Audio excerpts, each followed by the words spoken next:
I'm going to be presenting the projects we have in French Guiana and Nevada. I'll get right to it because it looks like I have an excess number of slides, about 103 I have to do in 15 minutes. No. Okay, so let's move on. Of course, the mandatory disclaimer. Won't spend too much time on that.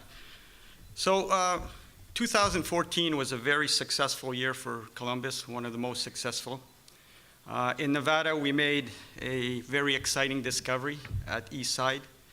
In French Guiana, we signed a very important multi-million-dollar deal to advance our flagship Paul Isnard project in French Guiana, which will bring zero burn rate to our treasury. It's fully financed till feasibility. We closed a $5.3 million financing in September with no warrants to a single strategic investor. We ended the year with plus $5 million in cash in the kitty with zero debt. And most recently, we were named to the TSXV 50 top 10 mining companies.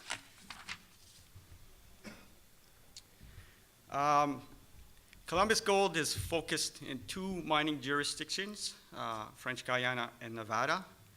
2015 also will be a very busy year for us, where we'll be expending more than $20 million in both programs on the Nevada and French Guiana assets. Like I said before, the Paul Isnard project in French Guiana is fully funded to feasibility. Right here are some of the highlights that are coming up as far as news flow and corporate catalysts for the beginning of 2015. Of course, our asset in French Guiana, we have already in excess of 4 million ounces of gold resources prior to the 2014 drill program. We are currently advancing that project to a bankable feasibility, and on the way we're earning a 10% operator's fee. That amounted in 2014 to about $1.2 million of cash in our kitty. Early in 2015, we'll have a bunch of catalysts at the Paul Isnard project, including what you have on the list there. We're completing a series of studies following our infill drill program. That includes also environmental baseline studies, detailed metallurgy, leading to a preliminary economic study in the second quarter. We'll be commencing a second phase of work under the agreement with Norgold, about $11.3 million. That's part of the bankable feasibility. In Nevada, we're starting a large, right now, $6.5 million program, which is the first part of a $10 million program in the second quarter. And that will also include detailed metallurgy for that project, Eastside. Right now, as I said before, we still have $5.3 million in cash with no debt. So right now, just a little a bit on the capitalization side. Columbus has 136 million shares outstanding with very limited warrants out. We have cash in bank and zero debt. About 50% of the stock is held by 3 mining companies, including IAMGOLD through Euro Resources, as well as Norgold, that took above 9% interest in Columbus Gold, as well as we have a private investor in New York that took a position of 9.9% through a private placement and also picking up shares on the market at the 40-45 cent level. So right now, this is the structure of the upper management. Of course, it is lined with accomplished explorers and mine developers, all led by Robert Diustra, an ex-investment banker.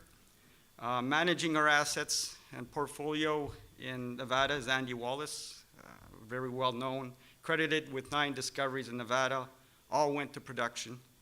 In French Guiana, I lead a team, a very top geoscientist, which include Michel Gibrac, as well as a new addition to our team, Keith Ben. So why French Guiana? That's the essential question everybody asks us. And let's get to that. So we feel that French Guiana is a unique opportunity. There was a void created in 2008. French Guiana is part of France, the European Union. It's politically stable, and it also hosts the European Space Center. In 2013, it was ranked only second to Chile as far as a politically stable mining jurisdiction. France has formalized their mining legislation in French Guiana in 2012 and is right now pushing towards a streamlined mining code. We expect the new mining code to be out somewhere in 2015 or 2016. Columbus is part of the evaluation of the new mining code legislation. So Columbus was one of the first re-entrants into French Guiana in 2010, and is now an integral part of the changes in the mining landscape in French Guiana. Also, on the geological side, the Guyana Shield is the southern equivalent of the very prolific Birimian belt of Western Africa. French Guiana encompasses by itself about 35,000 square kilometers of very underexplored, favorable greenstone belts in the green there. There are world-class deposits in neighboring Suriname, Guyana, and Venezuela. Namely, very close by in Suriname, there's Rosebel, Iron Gold Project, Marion, the Newmont Development Project in Suriname evaluate about 350 and 130 tons of gold, respectively. Of course, there's a project in English Guyana, Aurora, about 370 tons of gold evaluated there, estimated. And of course, further away to the west in Venezuela, you have El Cayo and Las Cristina that are above 500 tons of gold. So a bit of a game changer in the project in the fall of 2013, we signed an agreement with Norgold where Norgold could acquire a 50% interest in the Paul Isnard project in French Guiana. Norgold, we're very pleased to have them as a partner. They're one of the fastest growing gold producers right now, close to 1 million ounce yearly production and good cash flow out of the mines. They built the Bisa mine in less than 15 months. Let's hope they built Montagne d'Or as quickly. On the terms of the agreement, Norgold must spend $30 million, minimum of $30 million, produce a bankable feasibility study by March 2017 for 50% interest. This means for Columbus that the project is fully funded to feasibility by Nord. Columbus remains the operator during the earn-in period and receives 10% management fee. Okay, a bit of a rarity in French Guiana is that the Paul Isnard project actually benefits from road access. There's a portion of the road that's been worn down since 2001 and needs some upgrade, but still we still can get major fuel and supplies into camp by road. The camp at Camp Citron was upgraded and can house up to 30, 40 people, and there's an airstrip on site. As far as the Montagne d'Or deposit, which we are evaluating on the Paul Isnard project, Montagne d'Or is atypical of deposit of that age of, let's say, of the rocks there, of the Guyana Shield and Birimian belts.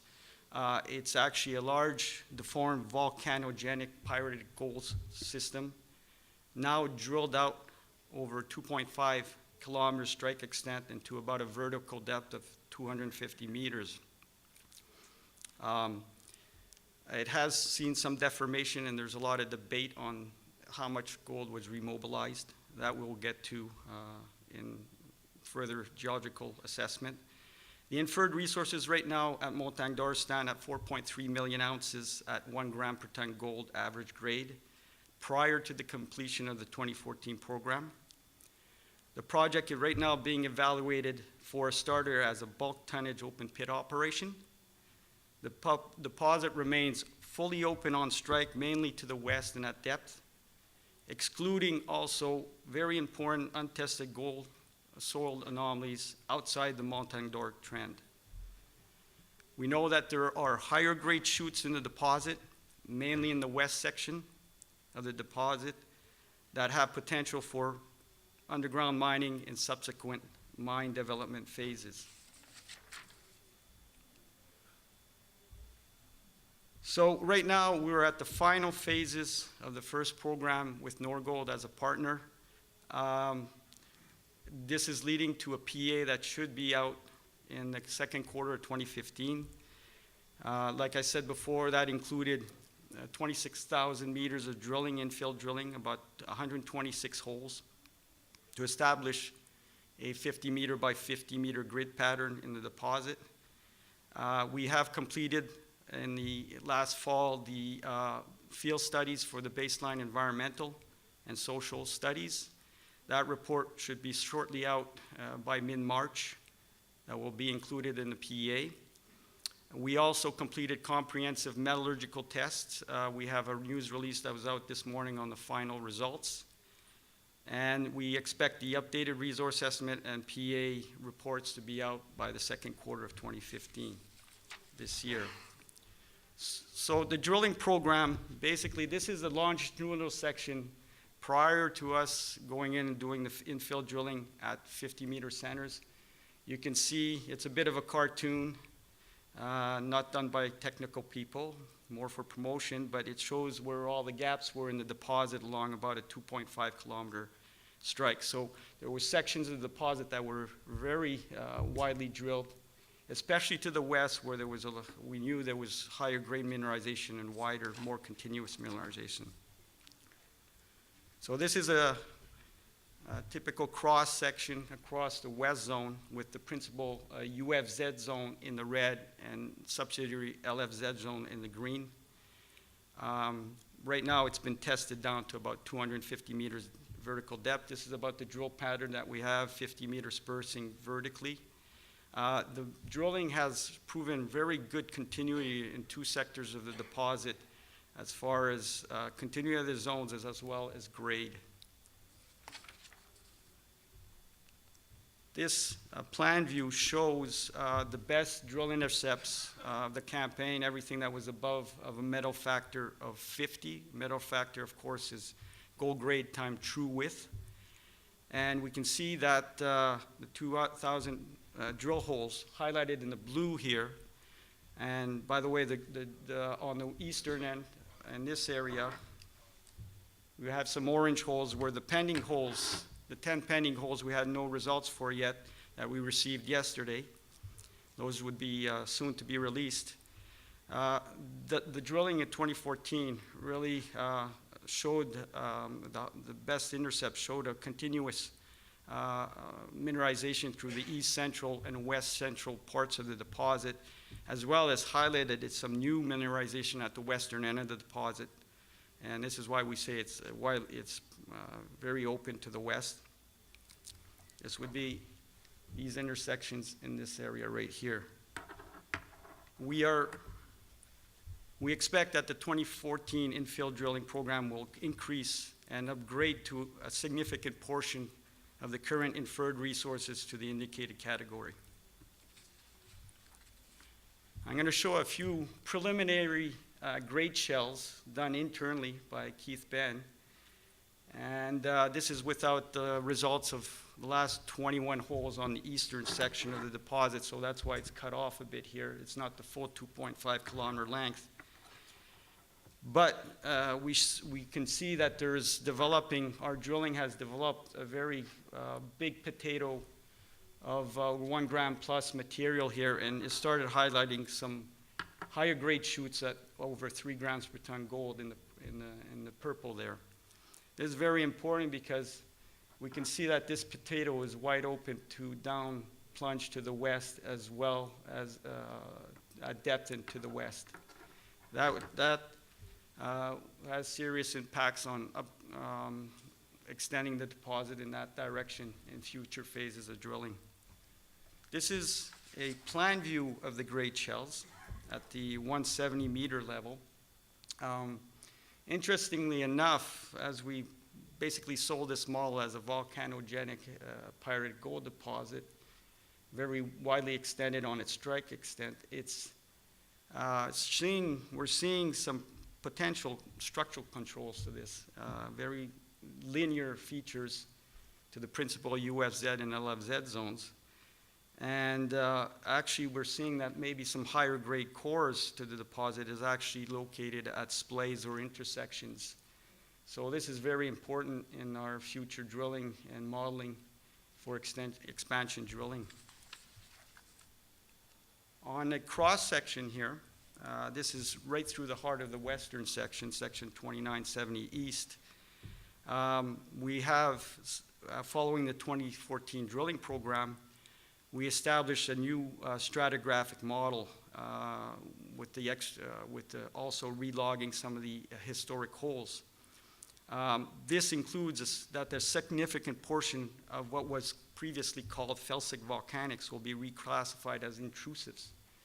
So you see those intrusives now that we see through the package in the orange and the pinks along the drill hole traces.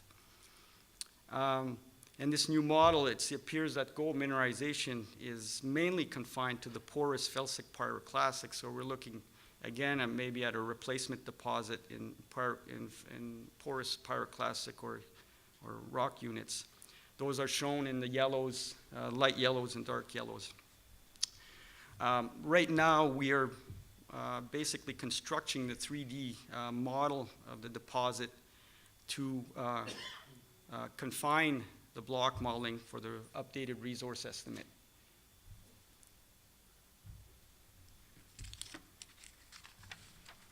Okay, so the potential, we know that the deposit has potential for strike extent. We know that geophysical surveys, gold soil anomaly, and geology extends the favorable stratigraphy at least 5 kilometers to the west. I won't spend more time on this. Metallurgy, of course, we came out with it is as good as it can get. We're getting 97% recoveries by both, by a combination of gravity con, flotation, cyanidation. We don't need to grind the ore any finer to get better recovery at 75 microns. The Bond Work Bill Index indicates a moderate hardness, which is very positive for the energy needs of the project. Like I said before, we have a news release out this morning on the final test, metallurgical test. So the budget for 2015, going to feasibility with our partner No Gold, is $11.3 million. That will include 8,000 meters of infill drilling at 25 meter centers to get measured in the measured category, especially on the west side of the deposit for a starter pit. We have also shallow 6,500 meters of infill drilling in the saprolite layer that's very poorly defined. We believe that there's an excess probably of 500,000 ounces there that's not defined yet. And of course, we got some condemnation drilling for infrastructure. Okay, so I got a few minutes here for Nevada. Of course, why Nevada? I don't think we need to ask that question. Basically, Andy Wallace, shown on this slide here, is credited with 9 discoveries in Nevada.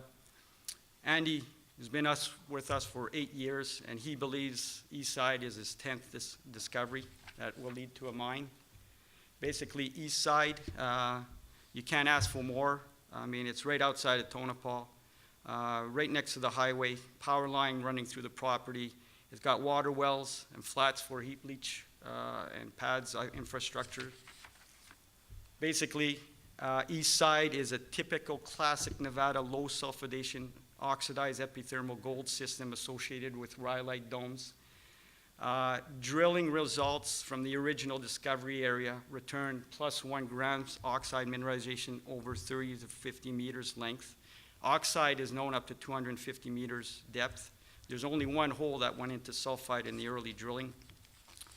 The 2015 program will focus on extending the low-grade oxide mineralization, cloud mineralization they call in the press releases, to surface for open pit consideration. We expect the drilling to start somewhere in April or May of this year. So the 2015 program will include about 50,000 meters of mostly RC drilling with a bit of core drilling and metallurgical tests. As well, over the past 2 years, taking detailed mapping, sampling on the west side of the Monte Cristo range has outlined over 41 rhyolite domes on the property on the claim block, 50% showing silica oxide alteration, typical epithermal alteration in that part of the world.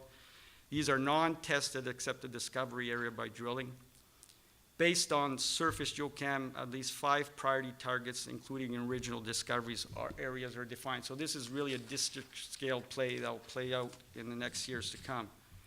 So to finalize, this is all the catalysts we have in Columbus Gold on both projects, assets in Nevada and French Guiana, which will include very important update resources, PEAs, and drilling programs all the way through to the first quarter of 2016. I thank you very much for your time, and please visit our booth if you have any questions. Thank you very much. Thanks very much, Ron.